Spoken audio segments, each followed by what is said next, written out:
Hello friends, આજે આપણે બનાવીશું વેજ ફ્રાઈડ મોમોસ. મોમોસ તમે બોઇલ કરીને પણ બનાવી શકો છો, પણ આજે આપણે ટેસ્ટી એવા મોમોસને ફ્રાય કરીને બનાવીશું, જે ખૂબ જ ઝડપથી બની જાય છે અને ખાવામાં પણ એટલા ટેસ્ટી લાગે છે. તો ચાલો જોઈ લઈએ કેવી રીતે બનશે વેજ ફ્રાઈડ મોમોસ. મારી આ રેસીપી પસંદ પડે તો તેને તમે લાઈક કરજો, વધુમાં વધુ શેર કરજો અને મારી ચેનલને સબસ્ક્રાઈબ કરજો. વેજ ફ્રાય મોમો બનાવવા માટે સૌપ્રથમ આપણે તેનો મસાલો તૈયાર કરી લઈશું. સૌપ્રથમ મેં અહીં એક જાડા તળિયાવાળી પેન લીધેલી છે. તેમાં મેં 2 ચમચી જેટલું તેલ ગરમ કરવા માટે રાખી દીધેલું છે. તમે જ્યારે પણ ચાઇનીઝ વસ્તુ બનાવતા હોય ત્યારે તમારે જાડા તળિયાવાળી પેન લેવાની છે. સૌપ્રથમ આપણે તેમાં આદુ, મરચાં અને લસણની પેસ્ટ એડ કરીશું.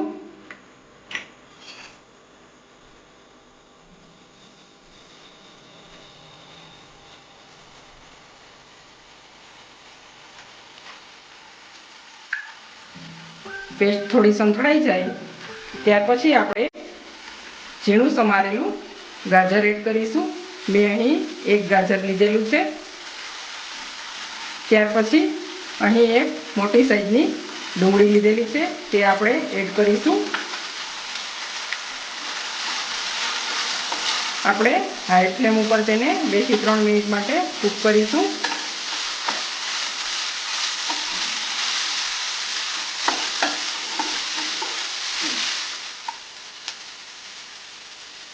હવે આપણે તેમાં 1 કેપ્સિકમની સ્લાઈસ ઉમેરીશું.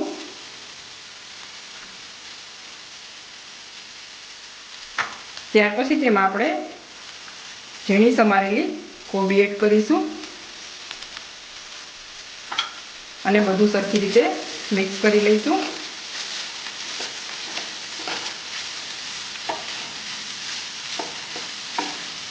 આ મસાલો આપણે ક્રન્ચી રાખવાનો છે, તેને વધારે કૂક નથી કરવાનો.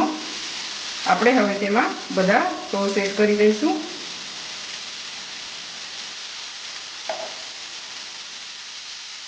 પહેલાં આપણે થોડું સ્વાદ પ્રમાણે મીઠું એડ કરીશું. બધા સોસમાં મીઠું હોય છે, તો આપણે તે પ્રમાણે એડ કરીશું.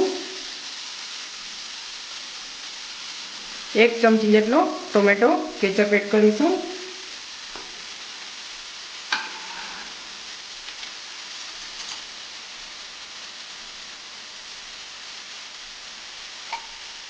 હાફ ચમચી જેટલો આપણે સોયા સોસ એડ કરીશું.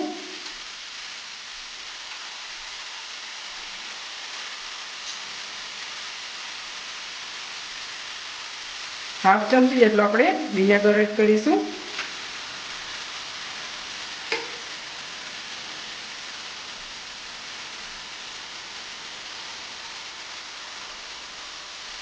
એક ચમચી જેટલો આપણે શેઝવાન સોસ એડ કરીશું.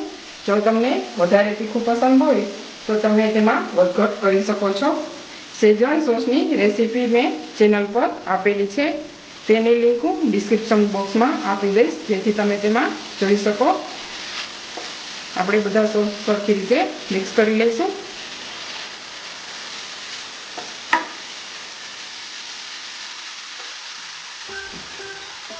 હાફ ચમચી જેટલો આપણે મરી પાવડર એડ કરીશું. જો તમને વધારે સ્પાઇસી પસંદ હોય તો તમે લાલ મરચું પણ તેમાં એડ કરી શકો છો.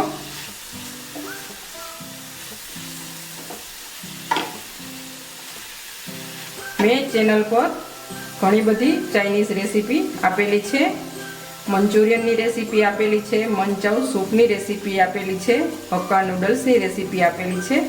તેની લિંક હું ડિસ્ક્રિપ્શન બોક્સમાં આપી દઈશ, જે તમે જોઈ શકો છો.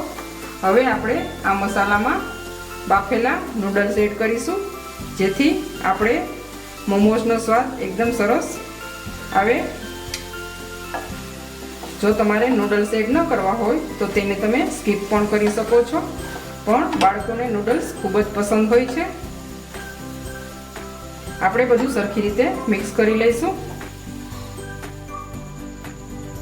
આપણું આ વેજ ફ્રાઈડ મોમોઝનું ફિલિંગ એકદમ સરસ તૈયાર થઈ ગયું છે. તમે જોઈ શકો છો કેટલું સરસ કલરફુલ દેખાઈ રહ્યું છે. આપણે તેને 10 થી 15 મિનિટ માટે ઠંડુ થવા દઈશું. ત્યાં સુધીમાં આપણે મોમોઝ માટેનો લોટ તૈયાર કરી લઈશું. મોમોઝના પડ માટે મેં અહીં મેંદાનો લોટ લીધેલો છે. મેં અહીં 3 કપ જેટલો મેંદાનો લોટ લીધેલો છે. તમે જેટલી ક્વોન્ટિટીમાં બનાવવા માગતા હોય તે પ્રમાણે તમે લઈ શકો છો. આપણે હવે તેમાં સ્વાદ પ્રમાણે મીઠું એડ કરીશું. ત્યાર પછી તેમાં મોણ માટે મેં અહીં 2 ચમચી જેટલું તેલ લીધેલું છે, જેથી આપણું મોમોઝનું પડ એકદમ સરસ ક્રિસ્પી બને. આપણે બધું સરખી રીતે પહેલાં એકદમ સરસ મિક્સ કરી લઈશું. આપણે એકદમ સરસ કઠણ લોટ બાંધીશું, જેથી તેનું પડ એકદમ સરસ ક્રિસ્પી બને.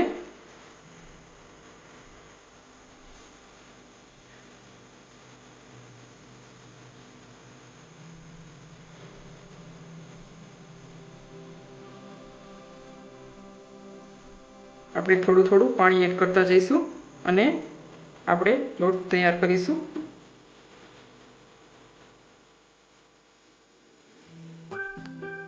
તમે જોઈ શકો છો આપણો આ લોટ એકદમ સરસ તૈયાર થઈ ગયો છે. હવે આપણે તેમાં 1 ચમચી જેટલું તેલ એડ કરીશું અને એકદમ સરસ 4 થી 5 મિનિટ માટે મસળી લઈશું, જેથી આપણો લોટ એકદમ સરસ સ્મૂથ બની જાય.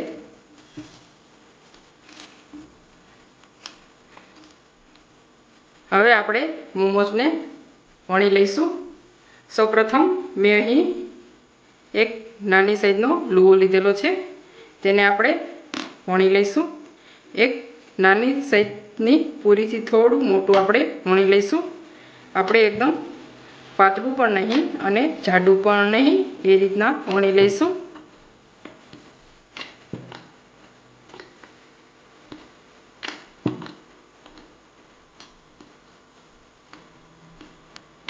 આપણે આ સાઈઝની મોમોઝ માટેની પૂરી વણી લીધેલી છે. આપણે હવે તેમાં સ્ટફિંગ એડ કરીશું.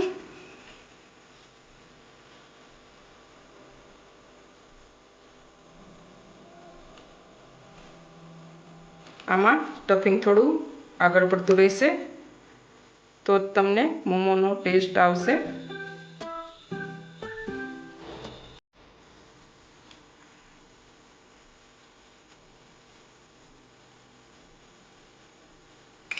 આપણે આ રીતે એક એક ચપટી કહેતા જઈશું અને મોમોને પેક કરતા જઈશું.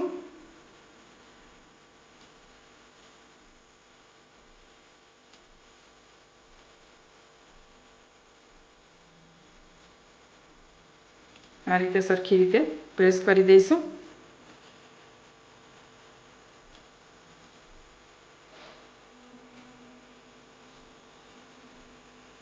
આપણે આ રીતે બીજો મોમોસ પણ બનાવી લઈશું. આપણે અહીં બધા મોમોસને તૈયાર કરી લીધેલા છે, તમે જોઈ શકો છો. જો તમને આ રીતે પેક કરતા ન આવડે તો હું તમને બીજી રીત પણ બતાવું છું, જે એકદમ સહેલી રીત છે, જે તમે આસાનીથી બનાવી શકો છો. આપણે જેમ કચોરી પેક કરતા હોય તે રીતે પણ તમે તેને પેક કરીને બનાવી શકો છો. આ રીતે બધો લોટ હાથમાં લઈ અને આ રીતે બધું સરખી રીતે પેક કરતું જવું. એક વાતનું ખાસ ધ્યાન રાખવાનું છે કે આપણી આ મોમોસ ખુલ્લો ન જોઈ એકદમ સરખી રીતે આપણે તેને પ્રેસ કરવાનો રહેશે. તમે જોઈ શકો છો. જો સરખાએ પ્રેસ નહીં થયો હોય તો તેલમાં તે ખુલી જશે. આ રીતે પણ તમે તેને તૈયાર કરી શકો છો, જે સરળ રીત છે. હવે આપણે બધા મોમોસને તળી લઈશું. મેં અહીં પેનમાં તેલ ગરમ કરવા માટે રાખી દીધેલું છે, તમે જોઈ શકો છો. હવે આપણે બધા મોમોસ તળી લઈશું. આપણે ગેસની ફ્લેમ મીડિયમ રાખીશું અને આપણે ગોલ્ડન બ્રાઉન તળી લઈશું.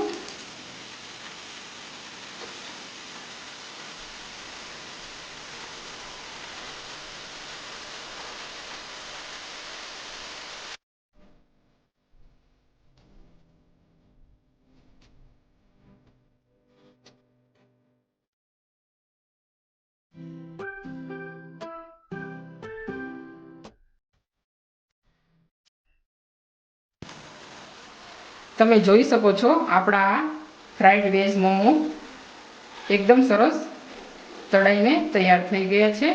આપણે તેને પ્લેટમાં કાઢી લઈશું.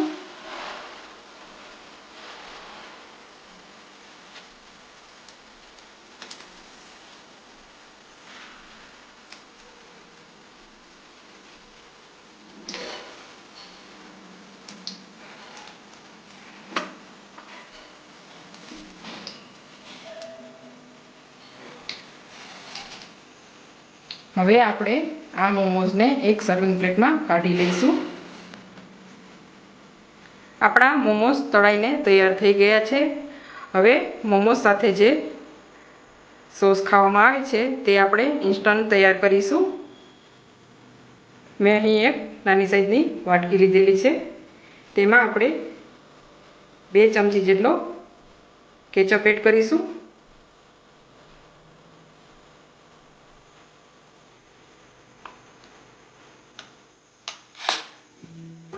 ત્યાર પછી તેમાં આપણે 2 ચમચી જેટલો શેઝવાન સોસ એડ કરીશું.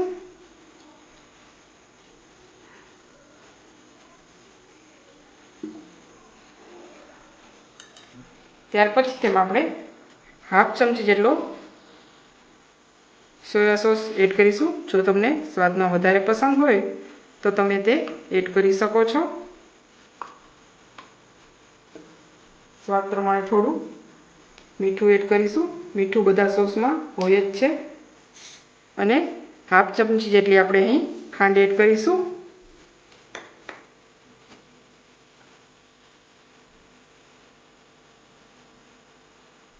હાફ ચમચી જેટલું અહીં આપણે વિનેગર પણ એડ કરીશું, જેથી તીખાશ, ખટાશ અને ગળાશ બધો સ્વાદ એકદમ સરસ આવે અને આપણી આ ચટણી એકદમ સરસ ટેસ્ટી બને. તો અહીં આપણે મોમોસ માટેની ઇન્સ્ટન્ટ ચટણી તૈયાર કરી લીધેલી છે. તમે જોઈ શકો છો. આપણે બધી વસ્તુ એક સર્વિંગ પ્લેટમાં લઈ લેશું. તો તૈયાર છે આપણા વેજ ફ્રાઈડ મોમોસ. તમે જોઈ શકો છો કેટલા સરસ દેખાઈ રહ્યા છે. જેટલા દેખાવમાં સરસ છે એટલા ખાવામાં પણ ટેસ્ટી છે. તમને આ રેસીપી પસંદ પડે તો તેને તમે લાઈક કરજો, વધુમાં વધુ શેર કરજો અને મારી ચેનલને સબસ્ક્રાઈબ કરજો.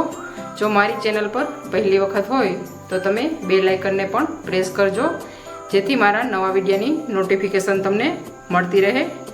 તો તૈયાર છે આપણા વેજ ફ્રાઈડ મોમોસ.